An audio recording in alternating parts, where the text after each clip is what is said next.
कलयुग समाप्त हो गया सर? जी जी, 30 मार्च 2025 को कलयुग समाप्त हो चुका है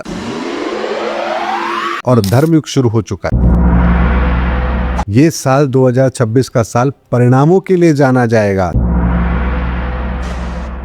विश्व युद्ध के बारे में मैं बहुत पहले ही प्रेडिक्शन कर चुका हूं। Very dangerous situation that could become World War III. विश्व युद्ध तभी भड़केगा जब किसी बड़े राष्ट्र अध्यक्ष की हत्या होगी। Iran's formerly supreme leader, Ayatollah Khamenei, is dead. उन्होंने धोखे से मारा मेरे खामेनेई को। खामेनेई मेरा शेर था, शेर। 11 जुलाई आते आते ये स्थितियां विस्फोटक रूप लेंगी ही लेंगी। 100% दिसंबर से पहले ये सब घटनाक्रम हो चुका होगा। 2027 के अंदर हम इस पर विचार कर रहे होंगे कि जो घटित हो चुका है, जो बर्बादी हो चुकी है, अब व्हाट नेक्स्ट। यानी विनाश हो चुका होगा सर? कल्कि अवतार जन्म ले चुके हैं। अंतिम अवतार धरती पर जन्म लेगा। कल्कि का मुख्य उद्देश्य इस धरा पर धर्म की स्थापना है। ऊर्जाओं के लेवल पर कल्कि की ऊर्जा की सक्रियता की जो भूमिका होगी वो राजस्थान से होगी। कर्क लगन इसलिए मैं आपसे कह रहा हूं क्योंकि उनका सर शक्ति ग्रहण कैसे होगा? उसके लिए उन्हें दिव्य शस्त्र, दिव्य ऊर्जाएं और हर उस ईश्वरीय ऊर्जा से नवाजा जाएगा और उसके लिए उन्हें उस पवित्र स्थान पर ले जाया जाएगा जिसे बहुत से लोग संभाला कहते हैं। सर शरीर जाएंगे या फिर ऊर्जा के रूप में जाएंगे?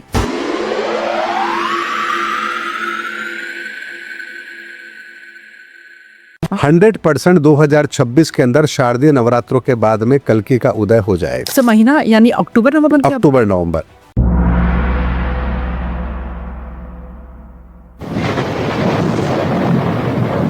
कल्कि को सर कैसे पहचानेंगे, कल्कि अवतार को?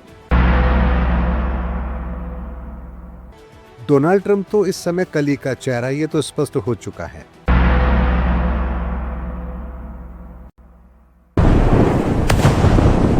सर इसको अभी कल्कि इनका अंत करेंगे?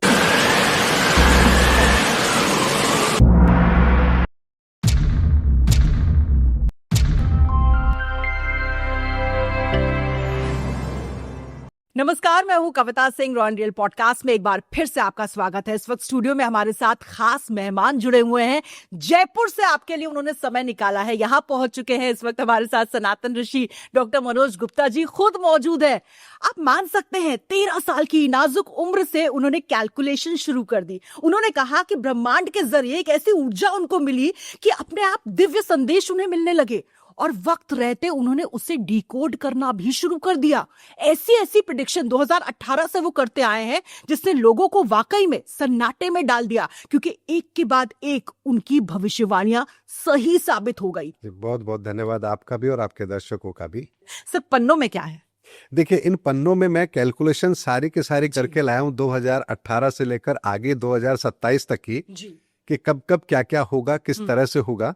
क्योंकि आपने कहा था कि मैं अपने पॉडकास्ट पर बिल्कुल ऑथेंटिक एक इन्फॉर्मेशन चाहती हूं ताकि हमारे व्यूवर्स को एक सटीक जानकारी मिले। इसीलिए मैंने पूरा होमवर्क किया है और सारी कैलकुलेशन मेरे पास में है, कब कहाँ कैसे किस तरह से क्या होगा। 30 मार्च 2025 की भी जब मैंने बात की थी तो वो भी मेरी एक सटीक कैलकुलेशन थी कि 30 मार्च 2025 को शाम को 6 बजकर कुछ मिनट पर कलयुग समाप्त हो जाएगा और धर्मयुग शुरू हो जाएगा। कलयुग समाप्त हो गया सर? जी, कलयुग समाप्त हो चुका है और धर्मयुग शुरू हो चुका है। अब हो सकता है आपका प्रश्न हो या हमारे बहुत सारे दर्शकों का प्रश्न हो, ऐसे कैसे हो सकता है? तो मैं आपसे एक प्रश्न करूं, वो दिन वो क्षण बताइए जब द्वापर युग खत्म हुआ और कलयुग शुरू हुआ। तो हमारे शास्त्रों में एक वर्णन आता है, जिस समय तक्षक नाग ने राजा परीक्षित को डसा था वो अंतिम क्षण था द्वापर का और कलयुग का पहला क्षण था। वो एक घटना थी। उस घटना के बाद में कलयुग शुरू हो गया था। तो क्या उस दिन से, उस पल से, राजा परीक्षित की मृत्यु से क्या कलयुग ने अपना प्रभाव दिखा दिया था? लेकिन वो एक समय था, जैसे रात को ठीक 12 बजे दिन बदल जाता है। आसपास के माहौल को बदलने में कुछ घंटे लगते हैं, सुबह तक सूर्योदय होता है, लेकिन रात को तारीख बदल जाती है। ठीक इसी तरह से ब्रह्मांडीय ऊर्जाओं के लेवल पर 30 मार्च 2025 को शाम को 6 बजकर कुछ मिनट पर, 6 बजकर शायद 17 मिनट या 12 मिनट हो गए, एक्जैक्टली मुझे पता नहीं है, उस समय पर धर्मयुग की शुरुआत हो चुकी है और कलयुग का अंत हो चुका है। 2032 तक बृहस्पति अतिचारी रहेंगे, बिल्कुल। यानी उनकी स्पीड बहुत तेज होगी। अमूमन जो वो 1 साल लेते हैं अपने 12 राशियों के चक्र के अंदर, वो इस समय 1 वर्ष से भी कम समय में अपना एक चक्र पूरा कर लेंगे। बिल्कुल। और आप मुझे बताइए, कोई व्यक्ति जल्दी में कब होता है? जब उसको बड़ा काम करना होता है, कोई बड़ा काम करना होता है, अहम काम करना होता है, अहम काम करना हो या कहीं जल्दी पहुंचना हो। बिल्कुल, बिल्कुल। दोनों सूरत में ही वो अपनी चाल को बढ़ाएगा। तो बृहस्पति ज्ञान का कारक है, धर्मयुग की स्थापना हो चुकी है और बृहस्पति अतिचारी है, यानी कि इस समय कुदरत के लेवल पर, इस ब्रह्मांडीय ऊर्जाओं के लेवल पर धर्म स्थापना के कार्य में लेश मात्र भी विलंब का कोई साधन यहां नहीं रहेगा। ऐसी व्यवस्था, ईश्वरीय व्यवस्था इस समय पर हो रही है और ये होगी ही होगी, 100% होगी। ये मेरी वो भविष्यवाणियां हैं जो कभी गलत हो ही नहीं सकती। ये जो मेरी कैलकुलेशंस हैं, इन कैलकुलेशन को जब मैं करके लेकर आया हूं, अगर ये मेरी कैलकुलेशन अगर गलत साबित हो जाए, धर्मयुग की स्थापना की जो मैं बात कर रहा हूं, तो इसका मतलब फिर पूर्व से सूर्योदय भी नहीं होता है। इतनी बड़ी बात मैं आपके चैनल पर बोल रहा हूं, ये होगा ही होगा। क्यों होगा? क्योंकि इस कैलकुलेशन को करने के लिए मैंने सतयुग से लेकर अब तक धर्म स्थापना के अंदर जो सनातन के पैरामीटर हैं, जो भगवान गणपति के दिए हुए सूत्र हैं, जिनको डिकोड करके मैंने जब इन सूत्रों को इस पर लगाया है, तो मुझे सतयुग की घटनाओं के परिणाम, त्रेता के परिणाम, द्वापर के परिणाम और कलयुग के परिणाम, अब तक के जितने भी रहे हैं, सब मैंने एक एक परिणामों को उसी समय पर घटित होते हुए पाया है। तो आप बताइए, जो चीज सतयुग से लेकर अब तक गलत साबित नहीं हुई, वो अब आने वाले समय में कैसे गलत साबित हो जाएगी? सर इतनी जानकारी आपके पास, और खुद आप कहते हैं कि गणपति मुझे आदेश देते हैं मुझे किस तरीके से कैलकुलेट करना है। आप देखिए, इतना बड़ा देश है, 140 करोड़ की आबादी है, लेकिन हम में से किसी में भी ये ताकत नहीं है, ना हम उस तरीके से उनकी ऊर्जा को चैनलाइज कर सकते हैं। लेकिन आपने क्योंकि किया है, और मैं देख रही हूं आपके हाथों में बहुत जबरदस्त रिसर्च भी है, और ये 40 वर्षों का रिसर्च है। सर मैं चाहूंगी आप जल्दी जल्दी अब डिकोड करिए कि किस तरीके से युग परिवर्तन होगा, और क्या जिस सृजन की आप बात कर रहे हैं उससे पहले विनाश की आहट का भी आप संकेत दे चुके हैं, क्योंकि आप कह रहे थे कि मार्च महीना बहुत क्रूशियल होने वाला है, 2026 का भी। जी देखिए, मैं आपके सामने अगर कुछ पेपर्स रखता हूं जी, मैंने 2022 के अंदर फरवरी माह की कुंडली बनाई थी। उस समय मैंने ये कहा था कि जो यहां पर ग्रहों की अम्ब्रेला बन रही है, ये अम्ब्रेला वो है कि इस समय पर जो भी काम शुरू किया गया वो एंडलेस होगा। और ठीक उसी समय पर रशिया ने यूक्रेन पर अटैक किया था, और आज इतने साल के बाद भी वो एंडलेस लड़ाई है, उसका कोई समाधान नहीं निकला है। 30 मार्च 2025 के लिए मैंने जब चार्ट बनाए, या मैं सारी चार्ट बनाकर लाया हूं, एक एक चार्ट मेरे सामने मौजूद है, इसके अंदर भी मैंने कहा था कि 30 मार्च को जो कॉम्बिनेशन बन रहा है, करीबन 40 से ज्यादा कॉम्बिनेशन उस दिन अप्लाई हो रहे थे। चैत्र शुक्ल प्रतिपदा भी उस दिन था, ग्रहण भी था, और उसके साथ में ग्रहों की युति भी थी, षड्ग्रही युति भी बन रही थी, 9 ग्रहों की दृष्टि भी एक जगह पर मौजूद थी। ये सारे के सारे वो एविडेंस थे जो ये बता रहे थे कि बहुत बड़े धर्म परिवर्तन का कार्य इस धरती पर होने वाला है। और जब हम इन कैलकुलेशंस को करते हैं, तो जो प्रमाणित सूत्र होते हैं, अगर हम वो लगा रहे हैं इस पर, तो परिणाम वही घटित होंगे, इसके अंदर लेश मात्र भी कोई परिवर्तन नहीं आ सकता। सर मार्च के बाद क्या होने वाला है? क्योंकि सर कई ज्योतिषी रॉयल रियल पे बैठे हैं, वो उन्होंने सर क्या किया कि उन्होंने डेट वाइज सर अप्रैल मई जून क्या होने वाला है सर, पूरा एक तरह से पूरा रोड मैप तैयार कर दिया सर, देश में डिस्ट्रक्शन का, तबाही का, धर्म स्थापना का समय चल रहा है। देखिए, एक प्रेडिक्शन नेता के मामले में मैं आपको देना चाहूंगा। विश्व के किसी बड़े नेता की हत्या के साथ ही विश्व युद्ध की आग भड़केगी, ये मेरी एक प्रेडिक्शन है। यानी विश्व युद्ध तभी भड़केगा जब किसी बड़े राष्ट्र अध्यक्ष की हत्या होगी, चाहे वो सैन्य कार्रवाई में मारा जाए या उसे छद्म तरीके से मार दिया जाए। किसी बड़े राष्ट्र अध्यक्ष की हत्या के साथ ही विस्फोटक स्थिति पैदा होगी और ये विश्व युद्ध को भड़काने का काम करेगी और 2026 के अंदर सैन्य कार्रवाइयां बहुत लंबे लेवल पर होती हुई नजर आ रही हैं। मुझे ये साफ साफ दिख रहा है। भारत में कुछ दंगे वगैरह आपको दिख रहे हैं सर? भारत भी इससे प्रभावित रहेगा। मैंने अपने चैनल पर एक प्रेडिक्शन की थी कि 23 फरवरी से लेकर 11 जुलाई के मध्य में जो ग्रहों की परिस्थिति बन रही है, ये परिस्थितियां अराजकता को फैलाने का काम करेंगी, सैन्य कार्रवाइयों को बढ़ाने का काम करेंगी।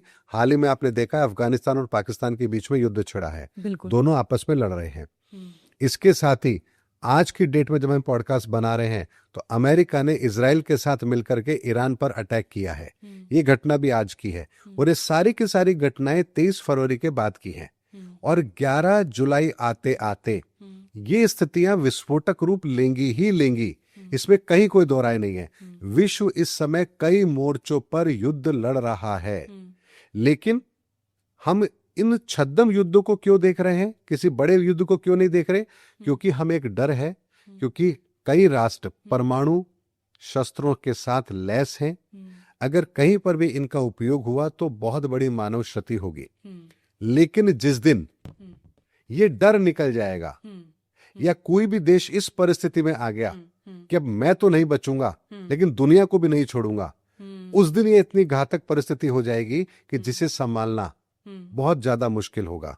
और ये ट्रिगर पॉइंट जो मैं देख रहा हूं ईरान के ऊपर, जो अभी अमेरिका ने और इजराइल ने अटैक किया है, ये मैं उस ट्रिगर पॉइंट को देख रहा हूं जो मिडिल ईस्ट के अंदर, और अगर मैं एशिया की बात करूं तो अफगानिस्तान और पाकिस्तान के बीच में जो ये झड़प हुई है, ये दोनों परिस्थिति ऐसी हैं जो इधर एशिया के अंदर भी आग भड़काएगी और उधर मिडिल ईस्ट में भी आग भड़केगी। और यूरोप की अगर मैं बात करूं तो यूरोप के अंदर कनाडा और मैक्सिको, उसके साथ जो अमेरिका का व्यवहार है, ये व्यवहार उसका इस तरह से बन रहा है कि जो यूरोप को भी इस युद्ध की आग में झोंकने वाला है। तो 3 मोर्चों पर ये लड़ाइयां शुरू होने वाली है और ये ऐसी होंगी कि हर व्यक्ति अपनी अपनी परिस्थिति में बंधा हुआ होगा, वो चाह करके भी दूसरों की मदद नहीं कर पाएगा। यानी भारत चाह करके भी कहीं ईरान की या इजराइल की या किसी और के साथ खड़े होने की कोशिश नहीं करेगा, क्योंकि उसके अपने घर के नजदीक में ही अफगानिस्तान और पाकिस्तान के बॉर्डर पर इस तरह का लड़ाई झगड़े चल रहे होंगे। इधर बांग्लादेश के साथ उसके अपने बॉर्डर के अंदर तनाव होंगे, इधर चाइना के साथ हमारे अपने बॉर्डर पर तनाव होंगे। तो हम तो 3 तरफ से इस तरह से घिरे होंगे कि हम चाह करके भी भारत की सीमाओं से बाहर जा करके अपना योगदान कहीं देने की कोशिश भी करें या किसी पक्ष में खड़े होने की कोशिश करें, तो ये परिस्थिति भी हमारे लिए नहीं बनेगी। तो जो भविष्य मालिका में 13 मुस्लिम राष्ट्रों के द्वारा युद्ध की जो बात कही गई है, उसका इंटरप्रिटेशन जो निकलता है वो क्या निकलता है कि 13 मुस्लिम राष्ट्र जो हमारी विचारधारा से, हमारे एक्शन से सहमत नहीं होंगे और कूटनीतिक तरीके से हमारा विरोध करेंगे, हमारे खिलाफ खड़े होंगे, ये समय मुझे आता हुआ नजर आ रहा है। और ये समय 2026 के अंदर ही ऐसा हो, इसकी बहुत बड़ी संभावना मुझे नजर आ रही है। विश्व युद्ध के बारे में मैं बहुत पहले ही प्रेडिक्शन कर चुका था और मैंने कहा था कि जिस दिन अमेरिका ने अफगानिस्तान से अपनी सेना को हटाया है, भविष्य में विश्व युद्ध का जब समय काउंट होगा तो उस दिन से काउंट होगा। यानी जिस दिन अमेरिका ने अफगानिस्तान से अपनी सेना को वापस बुला लिया था, वो पहला ट्रिगर पॉइंट था विश्व युद्ध का। और उसके पीछे उनकी मंशा उस समय तो समझ में नहीं आई, लेकिन बाद में जब यूक्रेन वाला मैटर हुआ तब लोगों को समझ में आया कि इन्होंने अफगानिस्तान से सेना क्यों हटाई है, क्योंकि इन्हें दूसरे मोर्चे पर युद्ध लड़ना था। उस दिन से हमारा विश्व युद्ध आरंभ हो चुका है और ये विश्व युद्ध जो तीसरा विश्व युद्ध है, छद्म विश्व युद्ध है। ये टुकड़ों में लड़ा जाएगा और इसका अंतिम प्रारूप जो होगा वो 2026 के अंदर दुनिया के सामने आ जाएगा। इसी साल सर? जी, इसी साल आ जाएगा। और अनियंत्रित तरीके से ये परिस्थितियां ऐसी होंगी जो किसी के वश में होंगी ही नहीं। और तब एक कहावत, महीना भी सर आपने निकाला, 100% दिसंबर से पहले ये सब घटनाक्रम हो चुका होगा, ये बात निश्चित है। भारत की भी सर भूमिका आप देख रहे हैं? बिल्कुल। इस बार का जो विश्व युद्ध होगा इसमें कोई भी देश अछूता नहीं रहेगा। उसको तय करना पड़ेगा कि वो इधर है या उधर है। सर शुरू तो आप कह रहे हैं बहुत पहले हो गया, ये कल्मिनेशन का टाइम? जी हाँ, जी हाँ, ये पूरा का पूरा विश्व युद्ध अपने अंतिम प्रारूप पर पहुंच जाएगा।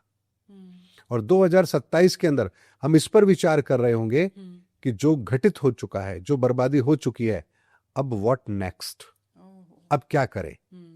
अब जो बचा है उसको कैसे संभालें? यानी विनाश हो चुका होगा सर, आप जी, बोल रहे हैं 2026 के वो ट्रिगर पॉइंट हो चुके होंगे। हम्म, इसे कहते हैं ना कि किसी को बाण लग गया, अब वो जिंदा रहेगा, मरेगा, कितने दिन बाद मरेगा, वो घटनाक्रम तो चलेगा, लेकिन बाण लगने की घटना तो हो चुकी, उसको बैक नहीं किया जा सकता। वैसे 2026 में जो ट्रिगर पॉइंट है वो सब कुछ हो चुके होंगे, उन्हें रोल बैक नहीं किया जा सकेगा। बस हम ये देखेंगे कि किसमें कितना डैमेज है और किसको कैसे अब प्रोटेक्ट करना है। ये घटनाक्रम 2027 का होगा। भविष्य मालिका और कल की अवतार की बात कर लेते हैं सर, क्योंकि इसको लेकर भी बहुत लोगों में एक तरह का कंफ्यूजन है, और ये सवाल है कि क्या कल्कि ने जन्म ले लिया है, अवतार किस तरह का होगा, रूप कैसा होगा, क्या तलवार सहित घोड़े पर आएंगे और धर्मयुग की स्थापना करेंगे? चलिए, एक प्रश्न अगर हम हमारी जनता से करें, जी 2027 के अंदर शायद राष्ट्रपति के चुनाव हैं, क्या 2027 के राष्ट्रपति ने भारत में जन्म ले लिया है? आंसर है यस। तो कौन है? हमें नहीं पता। नहीं पता। लेकिन क्या वास्तव में सबको नहीं पता? कुछ लोगों को तो पता होगा। जो उस राष्ट्रपति को बनाने की भूमिका निभा रहे होंगे उनको तो पता होगा, यानी प्रधानमंत्री जी, हमारे जो गृह मंत्री अमित शाह जी, आरएसएस के जो मोहन भागवत जी है, इनको तो पता होगा, क्योंकि ये लोग आपस में मंत्रणा करेंगे कि हमें किसको राष्ट्रपति पद पर बिठाना है, कौन हमारा उम्मीदवार होना चाहिए, तो उनको तो पता है। उनको पता है, और उनके दिमाग में अगर कोई चेहरा है तो उसकी प्लानिंग वो आज कर रहे होंगे, लेकिन हमें नहीं पता। लेकिन हमें कब पता होगा? जिस दिन वो अधिसूचना जारी होगी और ये अपने कैंडिडेट को डिक्लेयर कर देंगे, उस दिन हमें पता लग जाएगा कि बीजेपी की तरफ से, यानी कि भारतीय जनता पार्टी की तरफ से जो राष्ट्रपति का उम्मीदवार है वो कौन है, ये हमें क्लियर होगा। विपक्ष कौन खड़ा करेगा ये भी हमें पता होगा, लेकिन उससे पहले भ्रम की स्थिति है। ठीक ऐसे ही कल के अवतार के संदर्भ में है। कल के अवतार के संदर्भ में भी ठीक इसी तरह की घटनाक्रम है। लोग कह रहे हैं उन्होंने जन्म ले लिया है, नहीं लिया है, कब लिया है? बिल्कुल, कल के अवतार जन्म ले चुके हैं, ले चुके हैं। ये निश्चित है कि कल के अवतार जन्म ले चुके हैं। अब बात आती है कि कोई कहता है कि उन्होंने 1980 में जन्म लिया, किसी ने कोई कहता है उन्होंने 1950 में जन्म लिया, कोई कहता है वो उन्होंने यहां लिया, कोई कहता है संबाला में जन्म लिया। बहुत से लोग कहते हैं कि देखिए ये कल के अवतार है, वो कल के अवतार है, लेकिन ये तो मालिक जानते हैं कि कल के अवतार कौन है। मैं किस मालिक की बात कर रहा हूं, मेरे दर्शक जानते हैं कि मैं किस मालिक की बात कर रहा हूं। हकीकत मानिए, जो कल की है उनको भी नहीं पता कि वो कल की है, लेकिन प्रकृति उनका चयन कर चुकी है कि वो कल की है, और उनके लिए जो व्यवस्था की जानी है वो व्यवस्था वो कर रही है, और इसे ही कहा गया गुप्त लीला। गुप्त लीला का मतलब क्या होता है? जो छुप कर चले। जैसे राष्ट्रपति पद के उम्मीदवार के चयन की प्रक्रिया गुप्त तरीके से चल रही है, कैंडिडेट को भी पता नहीं, वक्त पर, सिर्फ कुछ लोगों को पता है। इसी तरह से केवल प्रकृति और ईश्वरीय शक्ति को पता है कि कल की कौन है, और इस सारी की सारी प्रक्रिया गुप्त तरीके से चल रही है, और इसकी सारी बागडोर जिनके हाथ में वो मालिक है। देखिए, कल की इस धरा पर जन्म ले चुके हैं। कल्कि का मुख्य उद्देश्य इस धरा पर धर्म की स्थापना है। बिल्कुल, हर मनुष्य को सत्य के साथ जोड़ना है। बिल्कुल, धर्म की स्थापना है। बिल्कुल। और उसके अलावा कल्कि के बारे में जो चित्रण हमें दिया गया कि वो सफेद घोड़े पर होंगे, तलवार उनके हाथ में होगी, ये प्रतीकात्मक है। ये सब सफेद घोड़े का मतलब होता है, घोड़ा मतलब अश्व। जैसे अश्व में ताकत होती है, वैसे ही हमारे भीतर मन है, मन में बड़ी ताकत होती है, और मन ही हमारा इस समय विचलित है, मन ही अनियंत्रित है। तो कल्कि जब आएंगे तो हमारा यही मन नियंत्रित होगा। यही सफेद घोड़े का मतलब श्वेत वर्ण जो होता है साफ होता है, निर्मल होता है, तो हमारा मन निर्मल होगा, हमारे मन की लगाम हमारे हाथ में होगी। ये कार्य कल्कि के आने के बाद होगा। और दूसरा, उनके हाथ में तलवार है। तलवार का जो एक प्रयोजन होता है, तलवार एक ऐसा शस्त्र है जिसके एक वार से गर्दन जो है वो धड़ से अलग हो जाती है। यानी कल्कि के तर्क वो तर्क होंगे जिसके आगे हमारे जितने भी संदेह हैं वो एक वार के अंदर समाप्त हो जाएंगे। यानी ऐसी मेंटल थॉट, ऐसी आइडियोलॉजी, ऐसा सच जिसका मुकाबला इस धरती पर कोई नहीं कर सकता, विज्ञान भी जिसका मुकाबला नहीं कर सकता, ऐसे सच को ला करके दुनिया के सामने रख देने वाले शख्स का नाम कल्कि होगा। और ये कार्य कोई छोटा मोटा व्यक्ति नहीं कर, हमारी तो समझ में भी वो सोच नहीं आ सकती जो कार्य वो करेंगे। सर आपकी रिसर्च में सर कल्कि के बारे में, क्योंकि सर मैंने जितने आपके वीडियोस देखे उसमें सर ये कहा जा रहा था कि कर्क लग्न होगा, राजस्थान कनेक्शन है जी। सर, वो उसके बारे में सर अगर आप देखिए, बता पाए। राजस्थान जो है हाँ वो वीरों की भूमि है। बिल्कुल। राजस्थान का संबंध इतिहास के अंदर हम अगर ढंग से देखेंगे, समझेंगे, जानेंगे तो बहुत पुराना है। लेकिन आध्यात्मिक दृष्टिकोण से मैं राजस्थान का महत्व आपको बता रहा हूं। जैसे हमारे शरीर के अंदर, हमारे शरीर को खड़े रहने की ताकत किससे मिलती है? मेरुदंड से, रीढ़ की हड्डी से। अगर रीढ़ की हड्डी नहीं है तो हम खड़े भी नहीं रह सकते। सर हम किसी को बोलते भी स्पाइनलेस जी। पर्सन अगर किसी में। हाँ इसे हिंदी में क्या कहते हैं? मेरुदंड। राजस्थान के अंदर एक स्थान है जिसे हम कहते हैं मरुस्थल। वो मरुस्थल नहीं है, उसका सही नाम है मेरु स्थल। मेरु स्थल अर्थात वो रीढ़ की हड्डी जो किसी को ताकत देती है खड़ा होने की।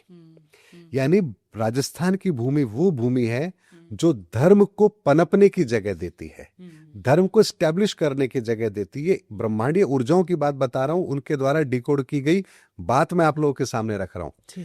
तो जो जैसलमेर जगह है, जो पोखरण जगह है, यहाँ ऐसी बहुत सारी दिव्य ऊर्जाएं हैं जो काम कर रही हैं।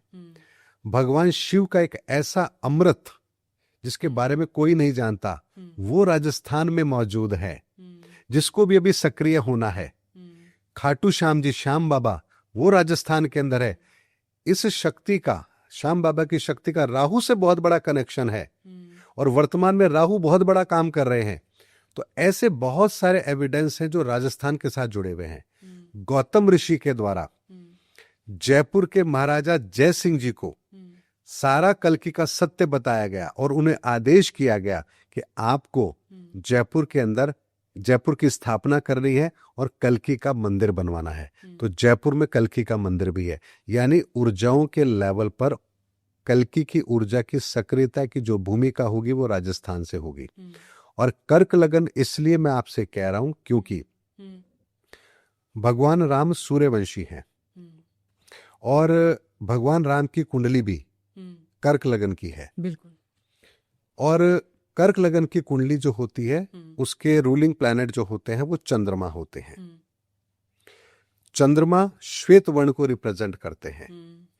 कल्कि के बारे में जो सांकेतिक रूप में बताया गया, सफेद घोड़े के रूप में बताया गया, यहां उस ऊर्जा को प्रतीक रूप में चंद्रमा के साथ एक तरीके से डिकोड करके बताया गया कि उनकी ऊर्जा क्या होगी। और जो जयपुर के अंदर कल्कि का मंदिर है उसके ठीक पास में ही रामचंद्र जी का मंदिर है।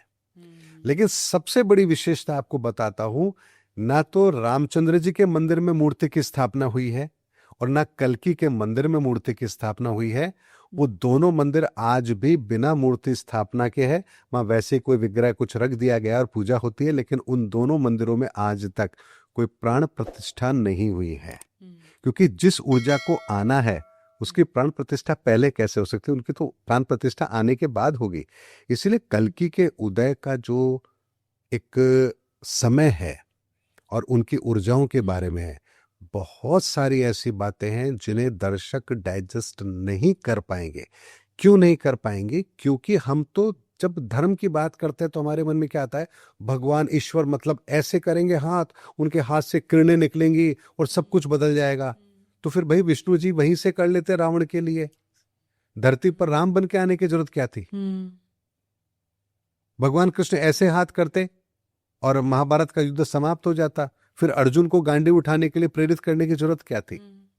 तो हमारी जो सोच विकृत हो चुकी है, हम ईश्वर को, परमात्मा को, भगवान को जिस रूप में देखने लगे हैं, चमत्कारों के अंदर हम देखने लगे हैं, वो भगवान तो हमें खुद कहते हैं कि मैं जब भी धरा पर आता हूं कर्म करता हूं। तो हमें कर्म करने के लिए, प्रेरित करने के लिए कल्कि इस धरा पर आएंगे और स्वयं कर्म करके हमें बताएंगे कि जीवन के अंदर कर्म आखिर किया जाता है तो कैसे किया जाता है, हमारा कर्म किन ऊर्जाओं के अधीन होता है, इन ऊर्जाओं का संसार कैसे व्यवस्थित होता है, हमें अपने जीवन के अंदर श्रेष्ठ कर्म करना है तो कैसे करना है, गति को प्राप्त करना है तो कैसे करना है, धर्म क्या है, अधर्म क्या है, पाप क्या है, पुण्य क्या है, हर चीज को इतने बेहतर तरीके से डिफाइन करके हमारे सामने कल्कि रखेंगे जिसके बाद हमारे मन में कोई संदेह होगा ही नहीं।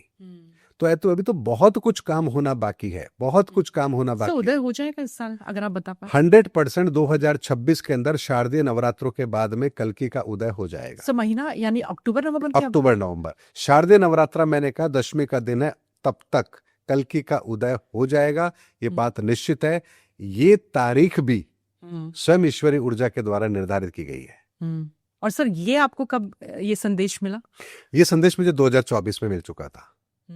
2024 में मिल चुका था, लेकिन तब मुझे इस संदेश के साथ में ये भी कहा गया था कि तुम्हें 2024 में ऐसे ऐसे होगा, 2025 के अंदर ऐसे होगा, और 2026 जब आएगा तब इस तरह की घटनाएं होंगी, और उसके बाद में फिर उदय का काम होगा। तो मुझे 2024 और 2025 तक केवल उन घटनाक्रम को केवल देखने की इजाजत थी, समझने की इजाजत थी, उसे डिस्क्लोज करने की इजाजत नहीं थी। लेकिन 2026 के अंदर मुझे कहा गया कि 2026 के अंदर इस घटनाक्रम के बाद में ये फिर सबके सामने आएगी और तुम इसका रहस्य उद्घाटन कर सकते हो। इसीलिए 2026 के अंदर मैंने इस बात को कहना आरंभ किया है कि कल्कि का उदय 2026 के अंदर हो जाएगा, जबकि ये बात मुझे 2024 में भी पता थी। यानी सर आपको 2 साल पहले पता थी, आप अब बता रहे हैं, लेकिन आप खुद कह रहे हैं सर ये पॉडकास्ट पे कि अभी कल्कि को भी नहीं मालूम है कि वो कल्कि की जो जिम्मेदारी है वो उनको मिलेगा जी, और वही वो अवतार में आएंगे। तो सर लेकिन उनको अपनी शक्तियों के बारे में अभी जानकारी नहीं है, तो उनका सर शक्ति ग्रहण कैसे होगा? धरती पर ही होगा या उसके लिए वो संभाला जाएंगे? नहीं, उन्हें दिव्य शस्त्र, दिव्य ऊर्जाएं और हर उस ईश्वरीय ऊर्जा से नवाजा जाएगा, और उसके लिए उन्हें उस पवित्र स्थान पर ले जाया जाएगा जिसे बहुत से लोग संभाला कहते हैं, ज्ञानगंज कहते हैं, और हिमालय के कैलाश पर्वत के पास वो स्थान है, और बहुत ही पवित्र स्थान है, गुप्त स्थान है, वहां हर कोई नहीं जा सकता, सिर्फ ईश्वरीय मर्जी से ही वहां जाया जा सकता है। उस स्थान पर कल्कि जो होंगे उनको अपनी शक्तियों से उनको परिचित कराया जाएगा। ये ठीक वैसी प्रक्रिया है जैसे राष्ट्रपति पद का चुनाव जीतने के बाद में एक शपथ ग्रहण होता है, और उसके बाद में फिर भारत के संविधान की ताकत उनके पास आती है, उससे पहले नहीं आती है। इसी तरह से संभाला के अंदर उस घटनाक्रम के बाद में ही वो सारी के सारी शक्तियां उनके पास आएंगी, कल्कि के पास, और उस दिन के बाद में वो फिर इस धरा पर आकर के कार्य करेंगे। सर शरीर जाएंगे या फिर ऊर्जा के रूप में जाएंगे? देखिए, वहां पर सहज शरीर भी जाया जा सकता है, इसमें कोई संदेह नहीं है। ऊर्जाओं के लेवल पर तो बहुत लोग दावा करते हैं कि हम गए हैं, लेकिन वहां सहज शरीर भी जाया जा सकता है। कल्कि स्वशरीर जाएंगे? जी, सहज शरीर भी जाया जा सकता है, इसमें कोई संदेह वाली बात नहीं है। और सहज शरीर भी जाने के लिए किसी वाहन की जरूरत नहीं है, किसी वाहन की जरूरत नहीं है, सहज शरीर भी यात्रा की जा सकती है। ऐसे हमारे बहुत से ऋषि महात्मा हुए हैं जो एक स्थान से दूसरे स्थान पर प्रकट हो जाए। लाहिड़ी महाराज के लिए सर हाँ, कहा जाता सहज था, वो एक जाया वक्त में करते 2-2 थे। स्थान पर होते हाँ, थे। सहज शरीर आप जा सकते हैं, इसमें कोई बड़ी बात नहीं है। सर डोनाल्ड ट्रंप को अब क्या आज के युग का रावण कह सकते? डोनाल्ड ट्रंप तो इस समय कली का चेहरा, ये तो स्पष्ट हो चुका है। उसकी आइडियोलॉजी ने पूरी दुनिया को हिला के रखा हुआ है। और देखिए, जब भी युग परिवर्तन का समय आता है तो जो उस समय का सबसे ताकतवर इंसान होता है उसकी बुद्धि ही ईश्वर अपने नियंत्रण में लेते हैं। जैसे रावण उस समय का सबसे ताकतवर था, उसकी बुद्धि नियंत्रण में गई ईश्वर के। दुर्योधन हस्तिनापुर, उस समय वो, इस समय अमेरिका सबसे ताकतवर है और उसका नेता कौन है? Donald Trump. यानी ये फिर वो एविडेंस है जो ये बताता है कि धर्मयुग की स्थापना का कार्य चल रहा है। जहां शीर्ष नेतृत्व पर बैठा हुआ व्यक्ति ही दूषित मानसिकता में आ जाए और पूरी दुनिया को दांव पर लगा दे, ये युग परिवर्तन का वो अंतिम सत्य है जो हर काल में घटित हुआ है। सतयुग को देख लीजिए, हिरण्यकश्यप, उससे बड़ा कोई नहीं था, राजा था वो राक्षसों का। तो हर युग में होता है। तो इस समय पर अगर मानेंगे कि पूरे विश्व के अंदर सबसे ताकतवर तो अमेरिका और अमेरिका का राष्ट्रपति, और वही इस समय पर दूषित मानसिकता के साथ काम कर रहे हैं। तो युग परिवर्तन का एविडेंस तो हमारे सामने है। ये फिर इस बात को प्रमाणित कर रहा है कि कल्कि का उदय होगा, क्योंकि हर काल में हुआ है। हिरण्यकश्यप ऐसा बना तो नरसिंह प्रकट हुए, रावण ऐसा बना। बहुत बड़ी बात आपने कर दी। अगर मैं सुन पा रही हूँ तो सर इसका वे कल्कि इनका अंत करेंगे? कली के रूप में अगर डोनाल्ड ट्रंप है तो कल्कि इनका अंत करेंगे? कली निशाने पर ये भी कली की विचारधारा अर्थात डोनाल्ड ट्रंप की विचारधारा। डोनाल्ड ट्रंप की विचारधारा क्या है? इकोनॉमिकल। उसकी सोच जो मानसिकता है वो भौतिकवादी मानसिकता है, बहुत ज्यादा पूंजीवादी capitalistic, मानसिकता हाँ। है। इस पूंजीवादी मानसिकता का अंत करना ही तो कल्कि का मुख्य कार्य होगा। जहां पूंजीवादी मानसिकता होगी वहां धार्मिक मान्यताएं नहीं हो सकती, धर्म नहीं हो सकता।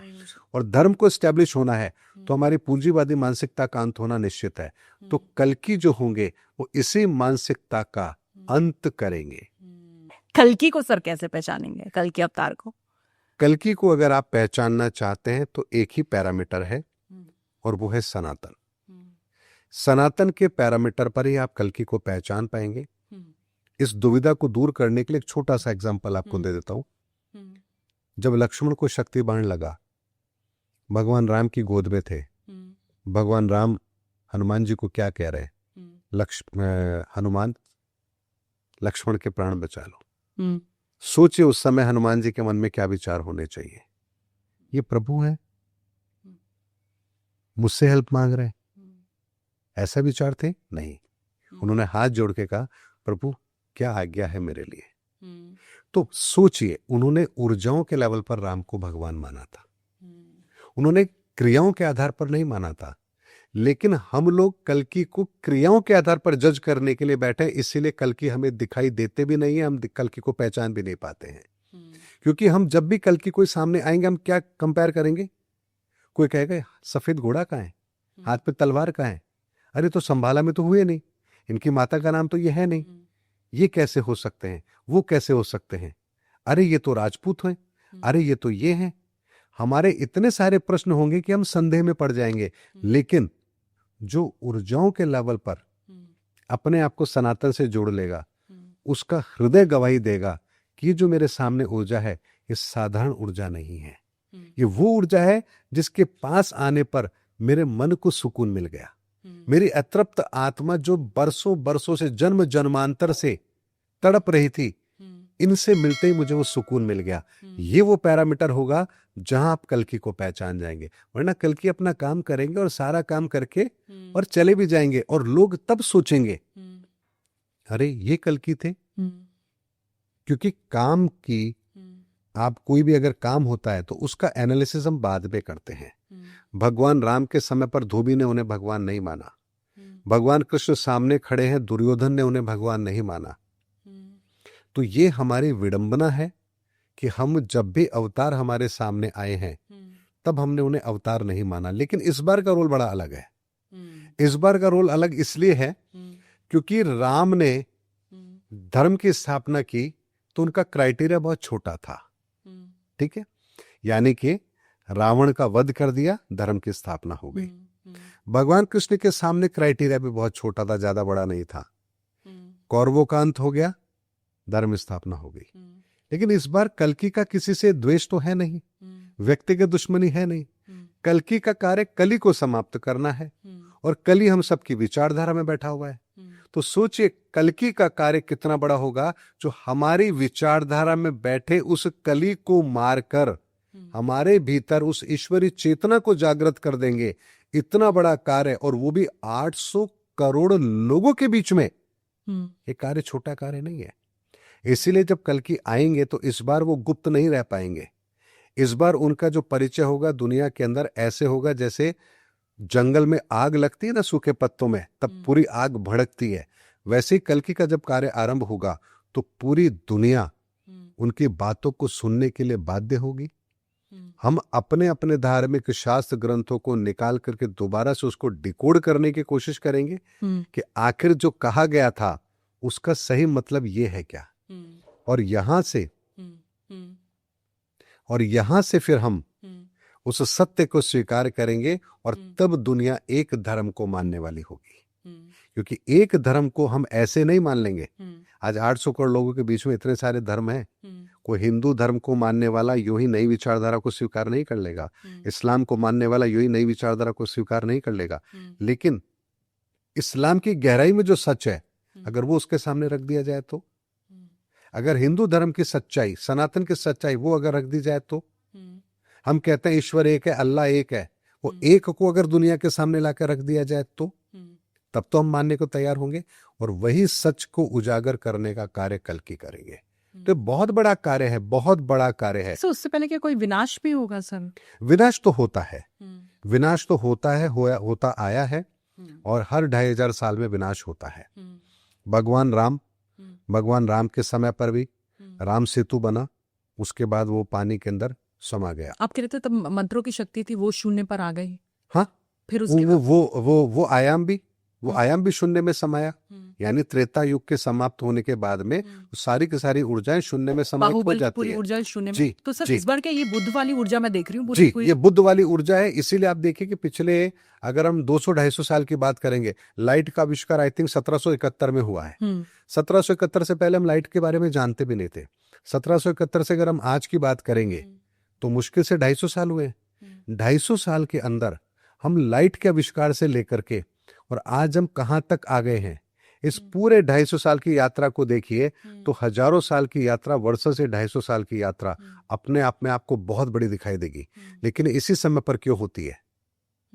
ये जो समय आता है 250 साल के अंदर ही ऐसा क्यों हुआ, इस बात को भी अगर प्रमाणित करना चाहें तो हमें उन एविडेंस को समझना पड़ेगा कि सृष्टि के जो विस्तार है, उसके विज्ञान के पीछे जो गणित का आविष्कार किया गया, उस थ्योरी के अंदर जब आप जाएंगे तो आपको पता लगेगा कि जब ये ब्रह्मांड अपना विस्तार लेता है तो इसके अंदर भी एक एक डायमेंशन अपने अपने समय पर एक्टिव होता है। तो बुद्ध तत्व जब एक्टिव हुआ तब कलयुग की शुरुआत हुई, और इस तत्व के अंतिम समय के अंदर राहु का रोल आएगा, यानी 8वें। सो तो आ ही रहा है, हम देख रहे हैं सारा सोशल मीडिया सारा राहु ही है। बुद्ध के अंतिम सेगमेंट के अंदर राहु का रोल आएगा। राहु का रोल आएगा तो राहु के रोल के अंदर हम उन अचीवमेंट को ले लेंगे जो किसी भी व्यक्ति के लिए पाना लगभग असंभव है। तो 250 सालों में हमने यही किया है, और इन्हीं 250 सालों के अंदर एक तरफ हमने प्रगति की है। वहीं आप देखिए पिछले कुछ साल के अंदर खाटू श्याम जी खूब अच्छे फेमस हुए हैं, वो भी राहु की ऊर्जा ही है वहां पर भी। तो ये सारा का सारा राहु का सेगमेंट चल रहा है, और 30 मार्च 2025 के बाद राहु के सेगमेंट के अंदर, यानी बुद्ध के अंदर जो राहु का सेगमेंट है वो समाप्त होकर केतु का सेगमेंट शुरू हो चुका है, यानी धर्म का सेगमेंट शुरू हो चुका है। और धर्म के सेगमेंट के बाद में फिर विनाश की लीला भी होगी। तो विनाश सर, ये पूरा सोशल मीडिया ये सारा खत्म हो जाएगा, पूरी ऊर्जा ही शून्य में। सोशल मीडिया को तो ये जितनी भी हमारी तरक्की है ये सब हमारी वायु तत्व के ऊपर है, फ्रीक्वेंसी के ऊपर है। फ्रीक्वेंसी वायु तत्व अर्थात सेकंड एलिमेंट। एक सूर्य से सोलर स्टॉर्म अगर निकला तो एक दिन के अंदर 8 मिनट और 20 सेकंड लगेंगे, हमारे सारे की जितनी तरक्कियां हैं ये सब कोलैप्स कर जाएंगी, क्योंकि सूर्य से हमारी धरती तक किरणों को पहुंचने में 8 मिनट और 20 सेकंड लगते हैं। और अगर सोलर स्टॉर्म कोई सूर्य से अगर उठा तो 8 मिनट और 20 सेकंड के बाद में वो हमारे अर्थ के अंदर, हमारे अर्थ के ऑर्बिट के अंदर सैटेलाइट से टकराएगा। सैटेलाइट हमारे खत्म हुए, हमारा इंटरनेट, मोबाइल, हर चीज कोलैप्स कर जाएगी। बैंकिंग सिस्टम कोलैप्स कर जाएगा, इलेक्ट्रिसिटी हमारी कोलैप्स कर जाएगी, हर चीज कोलैप्स कर जाएगी। तो बताइए आप बचेगा क्या? तो ईश्वर के हाथ में तो हमारे को सबक सिखाना एक पल का काम है, बिल्कुल। एक पल का काम है। लेकिन हम यही तो भूल चुके हैं कि हम एक बहुत छोटा सा हिस्सा हैं इस धरती के ऊपर, और हम एक नियम के तहत काम करते हैं। उस नियम को यदि हमने समझ लिया तो हम बहुत आगे तक जा सकते हैं, बहुत बड़ी तरक्की कर सकते हैं। लेकिन वो तरक्की धर्म के आधार पर होगी। आज मुझे लोग सनातन ऋषि के नाम से जानते हैं, ये मेरी ब्लेसिंग मुझे भगवान गणपति ने दी है, और आज लोग मुझे सनातन ऋषि के नाम से जानते भी हैं। ये सारी की सारी जो प्रक्रियाएं चल रही है ये 1990 से चल रही है, यानी कल्कि की गुप्त लीला सन 1990 से चल रही है, और बहुत जल्दी अभी पूरी होने वाली है। तो ये सारे के सारे जो रहस्य हैं ये मेरे सामने इसलिए रखे गए हैं क्योंकि मैंने उन चीजों को देखा है, समझा है, और ईश्वर से प्रार्थना की थी कि हे ईश्वर, जब भी आपकी कोई लीला इस धरती पर हो तो मुझे भी उसमें शामिल होने का मौका मिले। शायद मेरी वो करुण पुकार रही होगी, ताकि ईश्वर ने मुझे उस कार्य में सम्मिलित किया, और मैं अपना निस्वार्थ भाव से उसमें योगदान दे पाऊं। मेरी बस इतनी सी तमन्ना है, और उसके पीछे का उद्देश्य एकमात्र ये है कि 800 करोड़ लोग जो इस धरती पर रहते हैं उनकी जिंदगी बेहतर कैसे हो, उन्हें अपने दुखों का समाधान कैसे मिले, वो धर्मयुग में प्रवेश कैसे करें। इन खंडित मान्यताओं को हटा करके हमें सच के साथ एक जगह पर लाने की ताकत जिनमें होगी वो कल की होंगे। और एक कार्य कोई छोटा कार्य नहीं है। बिल्कुल। और ये कार्य कौन कर पाएगा? ये कार्य वही कर पाएगा जिसके साथ ईश्वरीय सत्ता होगी, क्योंकि इस धरती पर ईश्वरीय सत्ता ही कार्य करती है। ये बात सच है। ये हमारी मूर्खता है कि हम ये कहें कि मैं ऐसा कर रहा हूं, मैं वैसा कर रहा हूं, मैं वैसा कर रहा हूं। हम ऐसा नहीं कर रहे। हम निमित्त मात्र हमसे करवाया जाता है ईश्वरीय सत्ता के द्वारा, ताकि हम उस कर्म को करके उन परिणामों को इस धरती पर प्रकट कर सके जो ईश्वर चाहता है। इसीलिए कुछ कर्म ऐसे होते हैं जो करने की हमें इजाजत होती है, आजादी होती है कि हम अपनी इच्छा से कर सकते हैं। जैसे भोजन की थाली है, आपके सामने भोजन है। अब आप पहले चाहे आप मिठाई खाएं, चाहे नमकीन खाएं, कुछ भी खाएं, ये आपकी चॉइस है। लेकिन उस थाली में जो है आप खाएंगे तो वही। इससे क्या फर्क पड़ता है कि आपने पहले क्या खाया और बाद में क्या खाया? तो केवल इतनी सी फ्री विल हमारे सामने है, लेकिन खाएंगे हम वही जो हमारी थाली के अंदर है। इसी तरह से इस धरती के अंदर भी हम जितने भी 800 करोड़ लोग हैं, हमें जन्म के साथ एक ऊर्जाओं का संसार दिया गया है। उसकी एक ताकत है, वो एक चैनलाइज हमारे शरीर के भीतर ऊर्जा हो रही है। हम उसके दाएं बाएं जाकर काम नहीं कर सकते। ईश्वरीय सत्ता के द्वारा हम नियंत्रित हैं, और जब हमसे जो काम कराया जाना है तब हमारे भीतर उस तरह की भावना आती है, हम उस कार्य को करते हैं और उस तरह के परिणाम धरती पर लेकर आते हैं। और इसी तरह से धर्म स्थापना का कार्य होता है। और इसीलिए हम कहते हैं कि इंसान बलवान नहीं होता, वक्त बलवान होता है, समय बलवान होता है। अब एक रहस्य आपको और बताता हूं। जो भविष्य मालिका लिखी गई है 5 संतों के द्वारा लिखी गई है। 5 संतों की वाणी का संकलन है वो, भविष्यवाणी का संकलन है वो, उसे हमने भविष्य मालिका कहा। तो वहां 5 ही क्यों? क्योंकि ईश्वरीय कार्य जो होना होता है उसमें 5 की प्रेजेंस अनिवार्य होती है। इसे हम पंच परमेश्वर एक शब्द सुना होगा आपने। बिल्कुल। तो जो घटना भविष्य में होनी है कल की अवतार के संदर्भ में, उस घटना को भी पूरी तरह से ईश्वरीय ऊर्जा के द्वारा प्रमाणित करने के लिए 5 संतों के द्वारा अलग अलग अनुभव के द्वारा एक ही चीज को चित्रण के साथ भविष्य मालिका में लिखा गया, ताकि ये एविडेंस है कि 5 संतों ने अपनी अलग अलग वाणी के अंदर एक ही बात कही है कि वो कल की अवतार का जन्म होगा और वो इस तरह के कार्य को करेंगे। अरविंद केजरीवाल जी की कुंडली बनाई थी, और उस समय मैंने अपने एक चैनल पर बोला भी था, 1 साल पहले का वीडियो मेरे चैनल पर उपलब्ध भी है वो। तब मैंने कहा था कि अरविंद केजरीवाल जी की कुंडली स्ट्रांग है, इसमें कोई दो राय नहीं है, लेकिन उन्हें मार्च 2026 के अंदर शनि की दशा शुरू होने वाली है, और शनि उनकी कुंडली के अंदर 12वें भाव के अंदर मेष राशि अर्थात नीच राशि में स्थित है।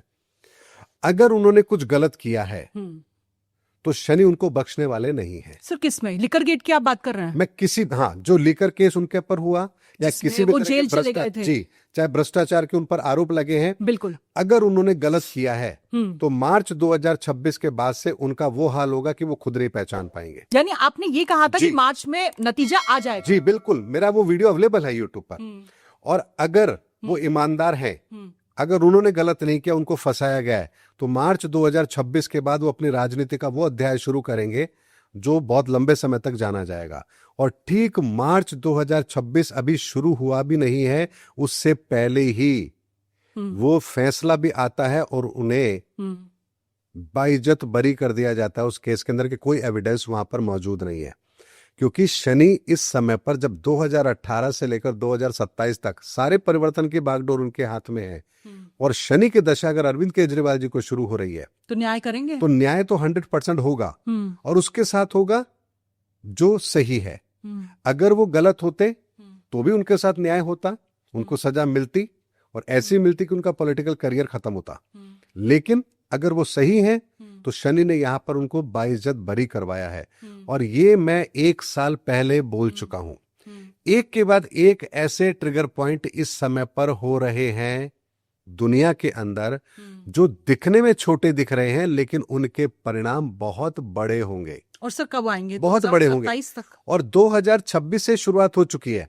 2026 के अंदर दिसंबर के अंत तक जितने भी हमारे इस समय पर जो ये घटनाक्रम चल रहा है, जो भी पेंडिंग केसेस चल रहे हैं, दुनिया भर की मैं बात कर रहा हूं, जितने भी मैटर इस समय पेंडिंग है, सबके रिजल्ट्स 2026 के अंदर आ चुके होंगे, यानी कि ये साल 2026 का साल परिणामों के लिए जाना जाएगा। परिणाम घटित तो होंगे ही होंगे, किसी के पक्ष में हो ना हो यह अलग विषय है, लेकिन परिणाम तो घटित होंगे। यानी न्यायाधीश अपना काम न्यायाधीश तो ये अपना आपने- काम करेंगे ही करेंगे। यही आपका कैलकुलेशन भी कहता यही है मेरा सर? कैलकुलेशन है कि 2026 के अंदर शनि अपना कार्य करेंगे। जो विक्टिम हैं उनको सजा मिलेगी, और जो बेगुनाह कहीं फंस गए हैं उनके साथ न्याय जरूर होगा। यानी देश दुनिया में सर, आप अगर मैं आपकी बात को समझूं और दर्शकों तक पहुंचाऊं तो सारे पेंडिंग केसेस, पेंडिंग बड़े बड़े मामले, उनमें फैसला आ जाएगा, अब चाहे जिसके भी पक्ष में आए। बिल्कुल लेकिन आएगा। लंबित कुछ नहीं रखेंगे। लंबित कुछ नहीं रहेगा, लंबित कुछ नहीं रहेगा। सारे फैसले आने वाले हैं 2026 के अंदर, और इन सब के अंदर आप देखेंगे कि रिजल्ट जो आएंगे वो न्यायप्रियता के साथ आएंगे, इसमें कहीं कोई दो राय नहीं है। इसके अंदर मैनिपुलेशन अब हो ही नहीं सकती, ये बात निश्चित है, क्योंकि 2026 में ग्रहों की परिस्थिति काम भी उस तरह से करेगी। यानी न्याय होगा, और न्याय होता होगा, हुआ नजर भी 100% होगा, और न्याय होता हुआ में नजर भी आएगा। सर विदेश की तो मैं बात करूंगी, लेकिन सर क्योंकि आपने अरविंद केजरीवाल के लिए इतनी बड़ी भविष्यवाणी की थी, आप ये कह रहे हैं इस तरह के और भी ट्रिगर पॉइंट्स होंगे, और सर अगर ट्रिगर पॉइंट्स हो रहे हैं तो ये किस तरफ जा रहे हैं? क्या देश में लोकतंत्र को भी किसी तरह का खतरा है? देखिए, क्योंकि ये भी कहा जा रहा है सर कि मोदी देश के आखिरी पीएम होंगे। देखिए भविष्य मालिका में भविष्यवाणी की गई है कि मोदी जी आखिरी पीएम होंगे। उसमें जो भविष्य मालिका में कहा गया वो कहा गया अंतिम शासक, एक शब्द प्रयोग किया गया। बिल्कुल। मेरा ये मानना है कि जिस तरह की परिस्थिति चल रही है और जो धर्म युग का समय चल रहा है स्थापना का, इस समय पर पूरी दुनिया के अंदर लोकतांत्रिक व्यवस्था के अंदर एक बहुत बड़ा परिवर्तन आएगा।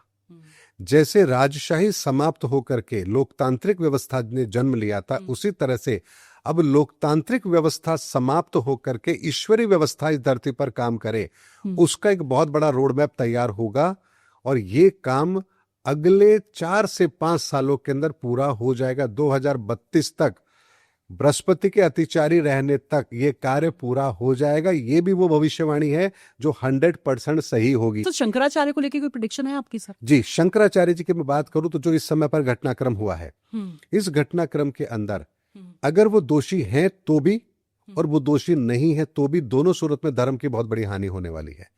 क्योंकि एक आम जनमानस का विश्वास धर्म पर होता है, धर्म आचरण करने वाले जो धर्मावलंबी होते हैं उन पर होता है।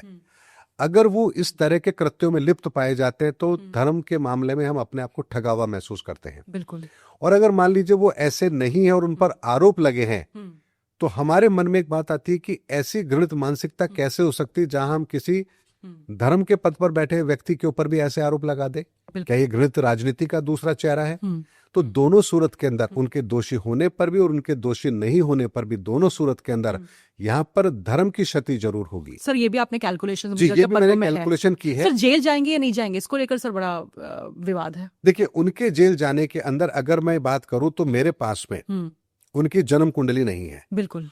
लेकिन जब मैं गोचर की स्थिति देखता हूं, गोचर की स्थिति देखता हूं तो मुझे ऐसा प्रतीत होता है कि वो जेल नहीं जाएंगे, ऐसा मेरी कैलकुलेशन कहती है। यानी कि जेल नहीं जाएंगे, बेशक चाहे उन पर आरोप लगे हैं, कोर्ट के अंदर एविडेंस रहेंगे, हियरिंग हो सकती है, लंबी सुनवाई चल सकती है, लेकिन उनके तत्काल जेल जाने के योग मुझे नजर नहीं आते हैं। ऐसा मेरी कैलकुलेशन है। ये कैलकुलेशन मैंने जो लगाई है, ये कैलकुलेशन वर्तमान के गोचर के आधार पर लगाई है। मैं फिर कह रहा हूं, मेरे पास उनकी कुंडली नहीं है। अगर उनकी कुंडली हो तो मैं सटीक बता दूंगा कि किस समय पर उनके जेल जाने के योग बनते हैं या नहीं बनते हैं, या जाएंगे या नहीं जाएंगे, डेट के साथ बता दूंगा। लेकिन वर्तमान के अंदर जो ग्रहों की स्थिति बनी हुई है, इसमें अंगारक योग बना हुआ है। अंगारक योग का मतलब होता है किसी भी छोटी सी चीज की चिंगारी भड़क जाती है तो किसी भी मामले को तूल दे देना और उसको भड़का देना, बड़ा कर देना, विस्फोटक योग बना देना, ये इस समय ग्रहों की स्थिति है। ये मंगल कर रहा है। ये मंगल और राहु के योग के कारण से है। तो इस समय पर छोटी छोटी चीजें भी एक विस्फोटक रूप लेगी। यानी आपका एजेंडा वैसा नहीं होता, आपका एक्शन वैसा नहीं होता, लेकिन उसका रिएक्शन बहुत बड़ा होता है। यही घटनाक्रम इस समय पर चल रहा है। तो छोटी छोटी घटनाएं अपना विकराल रूप लेंगी। उसी में ये शंकराचार्य जी वाली घटना भी है। उसी के अंदर आपने जो यूजीसी वाला मामला देखा है वो भी इसी में था कि जहां एक ऑर्डिनेंस पास होता है, वो एक एक्ट लागू होता है और उसके पीछे एक बहुत बड़ा भ्रम पैदा होता है उसके पीछे कुछ लोग अपने तर्क देते हैं, लेकिन वास्तविकता यह है कि उस घटनाक्रम ने भी दुनिया के बीच में, हम अगर भारत की जनता की बात करें तो उनके बीच में एक बहुत बड़ा गलत मैसेज गया है। और ये बैक टू बैक एक एक चीजें जो हो रही हैं, ये मैं पहले ही प्रिडिक्ट कर चुका हूं। मोदी जी के बारे में मैंने 2018 में पहले ही भविष्यवाणी की थी, और तब से लेकर आज तक मैंने मोदी जी के लिए जितनी भी भविष्यवाणी की है, एक भी भविष्यवाणी उसका एक भी अक्षर इधर से उधर नहीं हुआ है।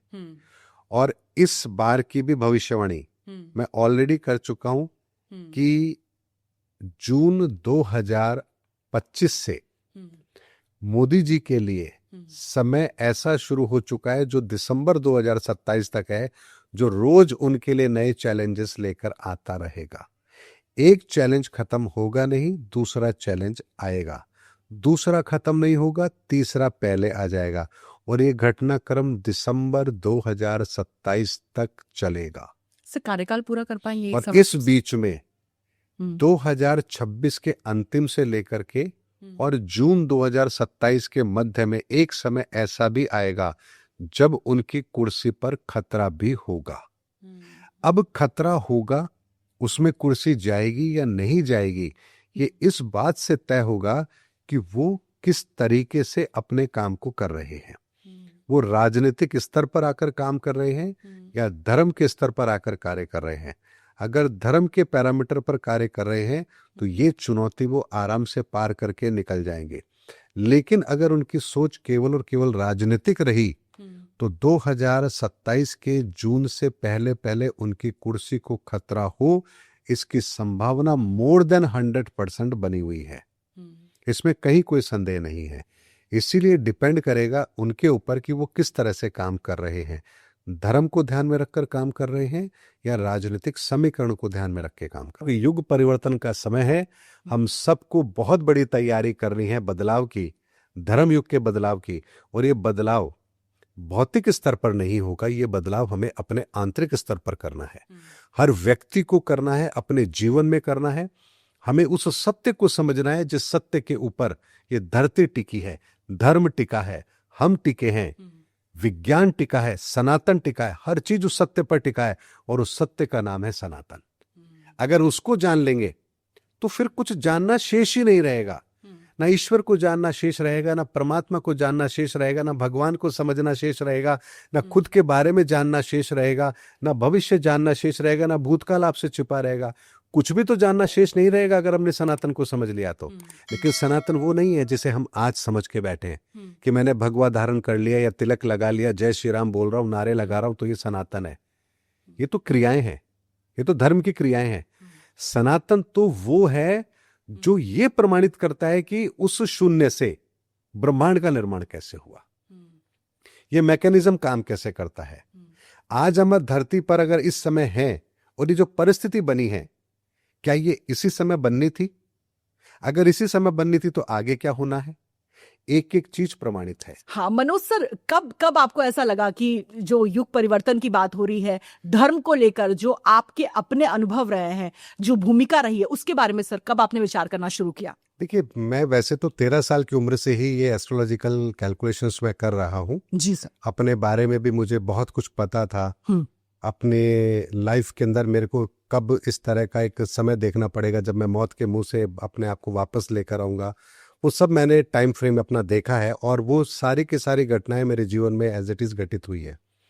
लेकिन सबसे महत्वपूर्ण जो परिवर्तन, जो मैं युग परिवर्तन की जिसकी मैं बात करता हूँ, 2018 की वो घटना है। एक बार मैं ऐसे ही बैठा हुआ था अपने कंप्यूटर पर, और मुझे लगा कि मुझे ये देखना चाहिए कि आने वाले 5-7 सालों में आखिर कौन सी सिचुएशन बनने वाली है, मुझे कुछ प्रेडिक्शंस निकालनी चाहिए जी। तो जब मैं कैलकुलेशन करने लगा तो मुझे बैक टू बैक कुछ ऐसी चीजें नजर आई जो बहुत यूनिक थी। तो मुझे लगा कि अगर ये यूनिक चीजें हैं और इस तरह की कैलकुलेशन है तो इसका क्राइटेरिया क्या हो सकता है, ये कितने बड़े लेवल पर घटित हो सकती है।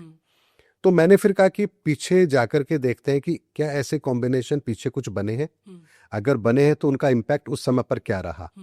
तो मैं बैक जाता गया, मैं 2000 साल पीछे गया, उसके बाद में और 2000 साल पीछे गया, यानी कि प्रेजेंट से 2018 से मैं 4000 साल पीछे तक गया, और वहां पर मैंने देखा कि ऐसे कॉम्बिनेशन पहले 4000 सालों में पिछले बने ही नहीं हैं जो इस समय पर अगले 7 सालों में बनने वाले हैं। जी। तो मुझे यहां पर एक बात 100% पता थी कि ये जो अगले 7 साल हैं और खास तौर पर 2027 तक का जो समय होगा, जब मीन राशि में शनि रहेंगे, तब तक का ये समय इस दुनिया को बहुत कुछ देने वाला है। यानी इस दुनिया के अंदर ऐसी कोई समस्या बाकी नहीं रहेगी जिसका स्थायी समाधान 2027 तक ना निकल पाए।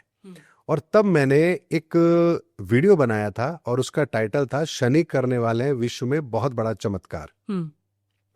और उसमें मैंने भविष्यवाणी की थी कि चाहे धारा 370 हो, ट्रिपल तलाक हो, राम मंदिर हो, चाइना का ताइवान का हो, भारत पाकिस्तान हो, एलओसी हो, तिब्बत का हो, अमेरिका के अंदर हो, यानी दुनिया की जितनी भी समस्या है, इन सब समस्या का समाधान हमें 2027 तक मिल जाएगा, यानी न्याय हो जाएगा। न्याय हो जाएगा। और 2018 में जब मैंने राम मंदिर, ट्रिपल तलाक, धारा 370 के लिए कहा था, तब तक धारा 370 के लिए तो कोई सोच भी नहीं सकता था कि हट भी सकती है। बिल्कुल नहीं सर, बिल्कुल। लेकिन 2018 का मेरा वीडियो यूट्यूब पर अवेलेबल है, मेरे चैनल पर आप जाकर देख सकते हैं।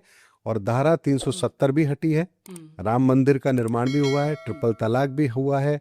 यानी कि अभी तो 2026 और 2027 इन 2 सालों के अंदर विश्व की जितनी भी बड़ी समस्याएं अभी भी हमें दिख रही हैं, इन हर समस्या का समाधान अगले 2 साल में हो जाएगा।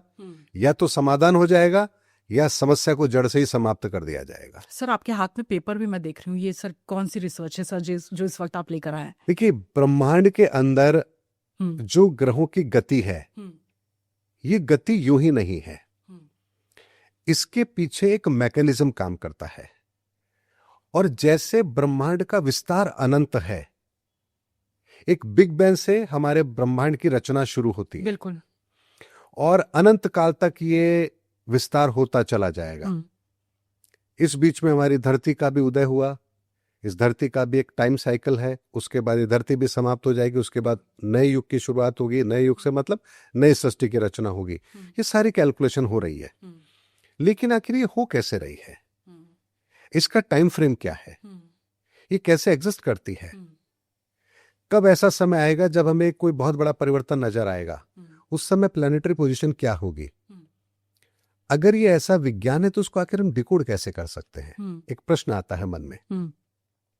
एक अनंत का जो विस्तार है, उस अनंत के विस्तार को सीमित करके हम समझे तो कैसे समझे। तो जब पहली बार इस धरा के लिए यह प्रश्न जब महादेव के सामने रखा गया, तब महादेव ने मां पार्वती के साथ मिलकर के उस सनातन प्रक्रिया के द्वारा गणपति की ऊर्जा का निर्माण किया। और गणपति की ऊर्जा का निर्माण करके गणपति को यह आदेश किया कि तुम इस ब्रह्मांड के जितने भी रहस्य हैं उनको डिकोड करने का कोई ऐसा रास्ता लेकर आए ताकि आने वाले समय के अंदर इस धरती पर दुनिया को अनंत काल तक ये सच्चाई अगर वो कैलकुलेट करना चाहे तो उन्हें उसका समाधान मिले। तब भगवान गणपति की जो ऊर्जा की रचना की गई वो इसी तरह से की गई ताकि इस ब्रह्मांड के जितने भी रहस्य हैं उनको वो डिकोड करने में सक्षम हो। तो नाक लंबी दी गई ताकि स्मेल करके नक्शा बना सके, नाक से नक्शा। 2 दांत दिए ताकि जिसको तोड़कर वो कलम बना करके कुछ लिखना चाहे तो लिख सके। सर बड़ा दिया ताकि प्रोसेस कर सके उस चीज को। पेट बड़ा दिया ताकि स्टोर कर सके। यानी उनके उस ऊर्जा के निर्माण के अंदर हर चीज इस तरह से डिफाइन की गई है ताकि उनको वो काम करने में सुविधा हो। और आपने एक दंत कथा सुनी होगी कि एक बार भगवान शिव ने सभी देवताओं को बुलाकर कहा जाओ ब्रह्मांड का एक चक्कर लगा के आओ। और जब सभी लोग चले गए तो गणपति ने क्या किया, माता पिता के चक्कर लगाए और लाकर के बोला मैंने सारे ब्रह्मांड को ब्रह्मांड आप हैं। तो जब उन्होंने कहा कि मेरे ब्रह्मांड आप हैं जी, तो इस शब्द के पीछे ही वो सच्चाई मौजूद थी, क्योंकि इस ब्रह्मांड की उत्पत्ति के अंदर शिव का बहुत बड़ा रोल है और इस रहस्य को भगवान गणपति ने जान लिया था और इसलिए उन्होंने कहा कि मैं सारे रहस्य को जान चुका हूं। तब फिर महादेव ने सभी देवताओं को बुलाकर कहा कि इनके समक्ष आप इस रहस्य को प्रकट करें। तब वहां पर भगवान गणपति ने सर्वप्रथम अपने दांत को तोड़कर उसके कलम बनाकर लाल चंदन से पारजस्ता धातु पर सबसे पहले शून्य को सुचारू करके बताया कि इस ब्रह्मांड की उत्पत्ति कैसे हुई, वो बिग बैंग थ्योरी कैसे हुई, क्या बात। उस ब्रह्मांड की उत्पत्ति के साथ उस शून्य ने कैसे विस्तार लिया, वो विस्तार कैसे आकार ले रहा है, और जब वो विस्तार आकार ले रहा है तो इस ब्रह्मांड के अंदर पहली ऊर्जा की, पहले आयाम की जब रचना होती है तो उसका नक्शा कैसे, तो उन्होंने यहां पर 1 का अंक बनाया। उस 1 के अंक को जब आगे विस्तार मिला तब उन्होंने उसका नक्शा बनाया तो वो 2 का अंक बना, उसके बाद 3 का अंक, 4 का अंक, इस तरह से उन्होंने 9 अंक बनाए। यानी ब्रह्मांड में 7 ऊर्जाएं और 7 ऊर्जाओं का एक्सपेंशन 9 आयामों में, और इनकी भी गति किस तरह से है, इनका आकार कैसे है, इसको भी उन्होंने अंकों के माध्यम से हमारे सामने डिफाइन करके रखा। और इसीलिए इस विधा को गणित के नाम से हम जानते हैं, क्योंकि गणपति के द्वारा दी गई है, इसलिए वो गणित है। तो 1 से लेकर 9 तक के अंक और शून्य, ये सारा का सारा विज्ञान जिन्होंने दिया, उनका नाम भगवान गणपति है। क्या बात है, और आप उन्हीं की ऊर्जा से कनेक्ट होते हैं जी। और इस धरती पर जब भी कोई ईश्वरीय सत्ता के बारे में जानना चाहता है तो उसे भगवान गणपति का आवाहन तो करना ही पड़ेगा। और हमारे शास्त्रों में भी कहा गया है कि अगर आप कोई भी अनुष्ठान करते हैं, कोई भी धार्मिक क्रिया करते हैं, तो आप सर्वप्रथम प्रथम देव गणपति का आह्वान करेंगे। क्यों? मंगल क्योंकि उनकी प्रेजेंस में ही तो ये सारे रहस्य डिकोड किए गए हैं। और यदि आप वास्तव में कोई प्रतिफल चाहते हैं तो ऐसी ऊर्जा जिन्होंने सब कुछ डिकोड किया, अगर आप उनका आह्वान करेंगे तो उनकी देखरेख में अगर सारे काम होंगे तो उसमें कोई त्रुटि नहीं होगी। तो आपके कार्य की सफलता के लिए भगवान गणपति की उपस्थिति वहां अनिवार्य है। इसीलिए हम प्रथम देव गणपति का आह्वान करते हैं। और 1 से 9 तक के अंकों को यदि आपने डिकोड कर लिया तो आपके पास ब्रह्मांड के वो सारे रहस्य आ जाएंगे कि आज के 1000 साल बाद में इस धरती पर क्या घटित होगा, आज के 10,000 साल बाद घटित कैसे होगा, आज के 10,000 साल पहले इस धरती पर क्या था, ये धरती कैसे रचना लेती है, हम मनुष्यों की रचना कैसे काम करती है, जीव जंतु, पेड़ पौधे, हमारे भीतर के 7 ऊर्जाओं का संसार, हर चीज आप इतने बेहतर तरीके से डिफाइन कर सकते हैं कि जैसे एक व्यक्ति जिसको आंख मिल जाए तो क्या वो पूरा संसार नहीं देख सकता। चलते चलते सर दर्शकों को क्या कहेंगे आप? मेरा आप सभी दर्शकों को एक ही आग्रह है कि समय बहुत कम बचा है और हमें धर्म के रास्ते पर चलना है। सनातन को एक्सप्लोर कीजिए। सनातन क्या है, कैसे हमारे जीवन से जुड़ा है। सनातन को अगर आपने समझ लिया तो समझ लीजिए आपने सब कुछ समझ लिया, और अगर सनातन को नहीं समझा तो समझ लीजिए आपने कुछ भी नहीं समझा। इसलिए सनातन को समझिए। सनातन क्या है, एक लाइन में बता देता हूं। इस ब्रह्मांड में व्याप्त 7 ऊर्जाएं और इन 7 ऊर्जाओं से निर्मित ये संसार, यही है सनातन। तो 7 ऊर्जाओं के रहस्य को समझ लीजिए, ब्रह्मांड में उसकी उपयोगिता को समझ लीजिए, आपके जीवन में उसकी क्या उपयोगिता है उसको समझ लीजिए, आपके भीतर ये 7 ऊर्जाएं कैसे काम करती है इसको समझ लीजिए, आपको सब कुछ समझ आ जाएगा। और अगर कहीं कोई संदेह है तो आपके हर प्रश्न का उत्तर देने के लिए मैं आपके सामने जरूर आऊंगा। क्या बात है, क्या बात है। Thank you so much sir हमारे लिए वक्त निकालने। बहुत बहुत धन्यवाद। Thank you sir.